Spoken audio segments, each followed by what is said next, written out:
అందరు కాకరకాయని ఇష్టపడతారా అంటే ఇష్టపడరు. ఎందుకంటే అది చేదుగుంటుంది కదా! అందుకు కొంచెం దూరం పెట్టేస్తారన్నమాట. కాకరకాయ కూడా మంచిగా ఫ్రై చేసుకున్నామనుకోండి టేస్ట్ అయితే చాలా బాగుంటుంది. ఇంకా పప్పుచారు కాకరకాయ కాంబినేషన్ చెప్పాల్సిన అవసరమే లేదు. చికెన్ టేస్ట్ చికెన్‌కుంటే కాకరకాయ టేస్ట్ కాకరకాయ ఉన్నట్టు అలా ఉంటుందన్నమాట.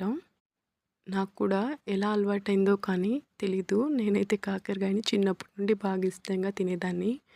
మా మా ఇంట్లో మా అమ్మ వీక్లీ వన్స్ అయినా పప్పుచారు కాకరకాయ ఫ్రై అయితే చేసేవాళ్ళన్నమాట. ఇక ఇటొచ్చేసిన తర్వాత ఎప్పుడో ఒకసారి కాకరకాయ ఫ్రై అయితే చేస్తూ ఉంటాను. ఇక పిల్లలకి కూడా అలవాటు కావాలి కదా! అది తినను, ఇది తినను అంటే కుదరదు కదా! అన్నీ తినాలి అని చెప్పేసి మా ఇంట్లో మా హస్బెండ్ తినరు కాకరకాయలని. అలా అని చెప్పేసి అతను తినడు కదా అని చెప్పేసి పిల్లలకి అలవాటు చేయకుండా ఎందుకు ఉండాలని చెప్పేసి నేనైతే అప్పుడప్పుడు చేస్తూనే ఉంటాను. పిల్లలు అన్నీ తినాలని చెప్పేసి నా ముఖ్య ఉద్దేశం అన్నమాట. ఈరోజు మా ఇంట్లో సండే స్పెషల్ తెలీదు కదా మీకు, ఇదేనన్నమాట. పప్పుచారు కాకరకాయ ఫ్రై చేశాను. చికెన్ లేదా అనుకోవచ్చు. ఇంట్లో ఎవరు లేరు. ఉన్న కూరగాయలతో ఇలా పప్పుచారు చేసి కాకరకాయ ఫ్రై అయితే చేశాను. ఇంకా సాయంత్రం చూసుకోవచ్చు అని చెప్పేసి. నచ్చితే లైక్ చేయండి, సబ్స్క్రైబ్ చేసుకోండి.